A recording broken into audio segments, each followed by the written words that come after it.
अरे बच्चों, अब ये क्लास 10th का अब हम जो सेकंड टॉपिक है, ये सांख्यिकी अध्याय का अध्याय 14 का बहुलक।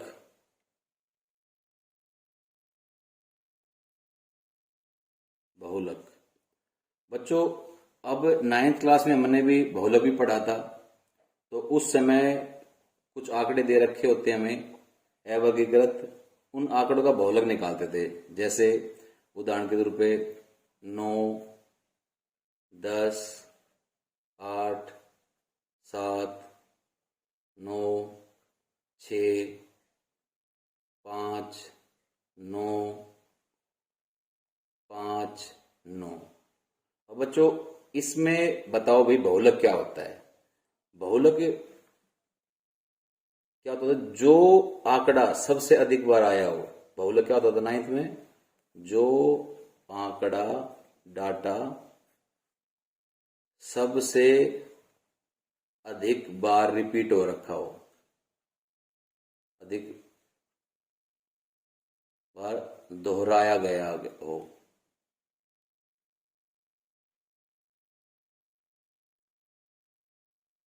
तो इसमें देखो कौन सा आंकड़ा तुम्हें देखा, 9, 10 है, 8 है, 9, 9, 9। 9 सबसे अधिक बार आया। देखो 9 एक बार, 1 9 बार, 2, 3, 4। 10 एक बार आया है। 8 देखो बच्चों एक बार आया है। 5 2 बार आया है। और 7 एक बार आया है। तो सबसे अधिक बार 9 आया है। तो इसमें हमारा बहुलक कितना हो जाएगा? 9। लेकिन अब हम 10वीं क्लास में जो पढ़ेंगे बहुलक, वर्गीकृत आंकड़े जो निकालते हैं, जो इसमें हमें वर्ग अंतराल दिया होगा और बारंबारता दे रखी होगी, तो हम बहुलक कैसे निकालें। तो बहुलक निकालने के लिए जब बहुलक इस केस में भी वही रहेगा, सबसे अधिक बार गया हो, आया हो। तो लेकिन इसमें जो बहुलक का सूत्र क्लास 10th में हमारा दूसरा है। बहुलक में एक सूत्र होता है हमारा L प्लस ब्रैकेट बंद, इसमें लिखेंगे F1 घटा F0। अब बच्चों, अब याद करने के लिए मैं तुम्हें तरीका बताता हूं। ये फॉर्मूला है, F1 पहले लिखा हुआ है, इसको यहां F1 ही लिख दो। फिर F0 है, ये F0 लिख दो। अब देखो इस क्वेश्चन में जो इस तरह के क्वेश्चन करेंगे बहुलक में, उसमें हम पहले ही आपको बता दूं F0, F1, F2 तीन चीज यूज होंगे। तो मैंने पहले F1 minus F0, F1 minus F0 लिख दिया। अब हम क्या करेंगे, इस F1 के आगे हम 2 से गुणा कर देंगे इसको, और अंतिम में क्या बच जाएगा? सर F2 आपने बताया नहीं, ये F2 हमने यहां लिख दिया। और इसको हम H से गुणा कर देंगे। अब सर ये हमें तो पता नहीं है L क्या है, F1 क्या है। अब मैं सारी बात बताऊंगा कि L क्या होता है। जो हमारा वर्ग अंतराल होगा, जो हमारा बहुलक वर्ग की जो निम्न सीमा होगी, वो होगी हमारी L। तो इसको हम लिखेंगे बहुलक वर्ग की निम्न सीमा। निम्न क्या होता है? निचली सीमा। निचली सीमा। उसके बाद होता है H। H क्या होता है? वर्ग अंतराल की माप। जो वर्ग अंतराल होते हैं उनमें जो गैप होता है, वो हमारा वर्ग अंतराल की माप होता है। वर्ग अंतराल की माप। फिर होता है F1, बहुलक वर्ग की बारंबारता जो है, जो सबसे अधिक बार आएगी, वो होगी हमारी बहुलक वर्ग की बारंबारता। तो बहुलक वर्ग की बारंबारता। बारंबारता सर ये जो F0 था, जो इससे पहले आया हो, 1 से पहले क्या आएगा? 0 आएगा। तो बहुलक वर्ग से ठीक पहले वर्ग की बारंबारता। बहुलक वर्ग से ठीक पहले वर्ग की बारंबारता। ऐसे ही F1 पहले है तो F2 क्या हो जाएगी? बाद वाली हो जाएगी। बहुलक वर्ग के ठीक बाद में आने वाली वर्ग की बारंबारता।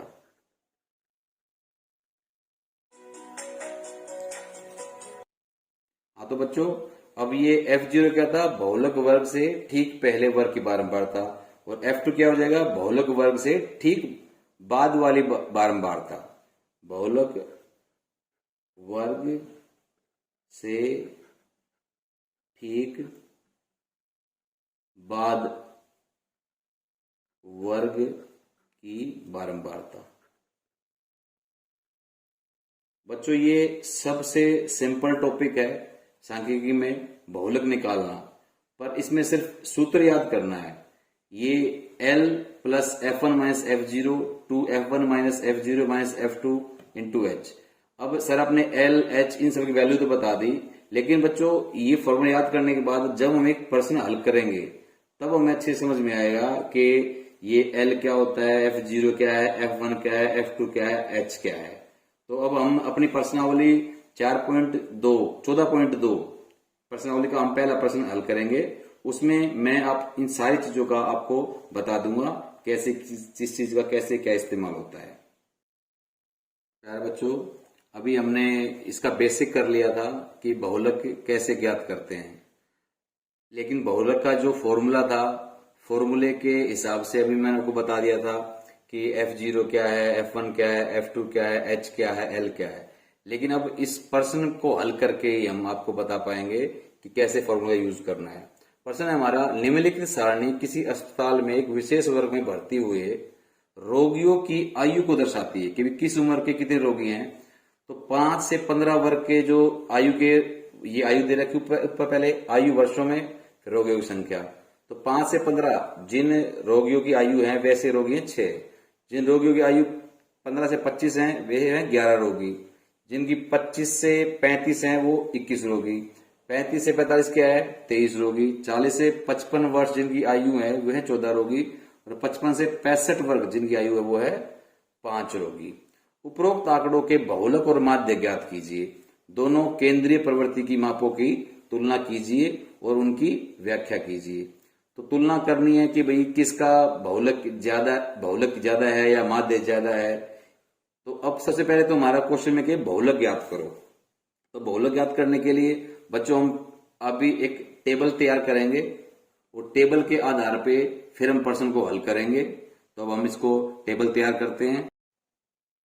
बच्चों, अब ये जो है इसके लिए हम एक टेबल तैयार कर लेंगे इस क्वेश्चन के लिए।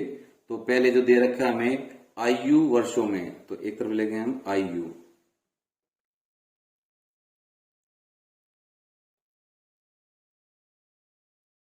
वर्षों में। दूसरा क्या? रोगियों की संख्या, रोगियों की संख्या। इसमें हमें ज्यादा कॉलम नहीं बनाने हैं, सिर्फ इसी में काम चल जाएगा, कुछ नया नहीं करना। जैसे हमने माध्य में किया था, वर्ग चिन्ह वाला अलग था, कल्पित माध्य वाला अलग था, इसमें कुछ नहीं करना है।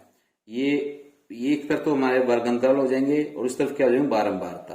इसको हम F लिख देंगे, बारंबारता। इसको इंग्लिश में बोलते हैं फ्रीक्वेंसी, इसलिए इसका सिंबल दिया गया F। तो अब हमें कितने दे रखे हैं? ये 6 वर्ग अंतराल दे रखे हैं। तो देखो बच्चों, इसमें पहला वर्ग अंतराल 5 से 15, दूसरा 15 से 25, तीसरा 25 से 35, चौथा हमारा है 35 से 45, फिर हमारा है 45 से 55, फिर हमारा है 55 से लेके 65 तक। फिर हम ये जो दे रखे हैं आंकड़े, रोगियों की संख्या, बारंबारता, ये लिख देंगे यूं का यूं। 6, 11, 21, 23, 14 और 5। अब बच्चों हमारा असली खेल शुरू होता है अब, कि अब हम कैसे पता लगाएं। अब इसमें बच्चों सबसे पहले देखना है कि जो बारंबारता सबसे अधिक, जैसे हम आंकड़े दे रखे थे, जो सबसे अधिक बार आया है, तो रोगियों की संख्या सबसे अधिक कितनी है? यहाँ पे 23। तो जो 23 है ये हमारा बन जाएगा F1, सबसे अधिक बार आया है F1। इससे एक पहले जो आया है वो क्या हो जाएगा? F0। और इसके बाद वाला क्या हो जाएगा F2। अब सर बहुलक वर्ग कौन सा होगा? जो हमारी बारहमीटर का सबसे अधिक बार आई थी F1, इसके जो सामने है ये वाला, ये क्या हो जाएगा हमारा बहुलक वर्ग। इसमें L निम्न वर्ग सीमा, तो L कितनी हो जाएगी इसमें हमारी होगी 35। H क्या है? इनके बीच में जो गैप है, जो वर्ग का जो माप है 35 से 45, कितना गैप होगा बच्चों? 10 का। अब हमारी सारी वैल्यूज आ चुकी हैं। अब हमने अपना बहुलक का सूत्र लगाना है और हमारा आंसर आ जाएगा। अब बहुलक का सूत्र बच्चों तुमने याद कर लिया होगा। अब बहुलक का सूत्र होता है हमारा L प्लस ब्रैकेट बंद हो जाएगा हमारा F1 माइनस F0। मैंने फॉर्मूला याद करना तरीका बताया था। F1 F0 को दोबारा यू कहीं में लिख लेंगे, F1 माइनस F0। अब क्या करेंगे, इस F2 सर एक F2 बच गया, F2 को इसके बाद में लिख देंगे। सर अब ये तो सेम फॉर्मूला था, इफ F1 को 2 से गुना कर देंगे और अब इसको H से गुना कर देंगे, वैल्यू रख देंगे, आंसर आ जाएगा। बहुत ही सिंपल है। L का मान कितना है बच्चों? 35। F1 का मान कितना है? 23। F0 का मान कितना है? 21। 2 गुना F1 कितना है हमारा? 23। F0 हमारा कितना है? 21, ये रहा। F2 हमारा कितना है? 14।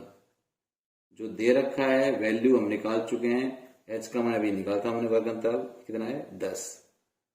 अब इसमें कुछ नहीं है, सिर्फ हमने कैलकुलेशन करनी है और कुछ नहीं है। 35 हमने लिखते हुए कहीं 23 में से 21 गए 2 बटे 23 गुना 2 कितने बच्चों? 46 माइनस 21 माइनस 14 गुना 10। अब बच्चों देखो 35 यू कहीं लिख दिया, जमा 2 यू कहीं लिख दिया। अब 21 और 14 कितने होते हैं बच्चों? 21 और 14 हो जाएगा हमारे 35, तो 46 घटा 35 गुना फिर 10। अब 35 जमा, इसको हम कर सकते हैं बच्चों 10 को 2 से गुना कर दें तो कितना हो जाएगा हमारा? 20। 46 में से अब हम 35 घटा देंगे तो हमारा बच्चों आ जाएगा 11। अब 20 को हम 11 से भाग कर देंगे, 20 को 11 से भाग किया तो 11 एकम 11, बच गए 9 दशमलव लिख देंगे। अब ऊपर से 0 उतार देंगे हम, 11 8 88। अब कितना आ जाएगा? 2, फिर हम एक 0 उतार लेंगे ऊपर से तो 11 एकम 11। तो ऐसे ये हमारा चलता रहेगा और फिर कितना है? 9। तो ये हमारा आगा 1.81। तो 35 जमा 1.81, तो 35 और 1 कितना होता है बच्चों? 36.81। तो हमारा बहुलक आ गया है, हमारा बहुलक आया है 36.81। तो ये क्या है बहुलक? तो ये हमारा जो बहुलक है 36.81। तो ये जो आयु दे रखी थी 5 से लेके 65 तक, तो हमारा बहुलक इसके अंतर्गत ही आ रहा है। जो 23 था, 23 हमने लिया था, 23 F1 था, तो ये 35 और 45 के बीच में हमारा क्या आ गया? ये 36.81। ये आयु इसका बहुलक है, यानी 36.81 है। और बच्चों इसमें जो क्वेश्चन था माध्य ज्ञात कीजिए, माध्य का मैंने तरीका को सिखा रखा है। इसको हम प्रत्यक्ष विधि से भी कर सकते हैं और कल्पित माध्य विधि से भी कर सकते हैं।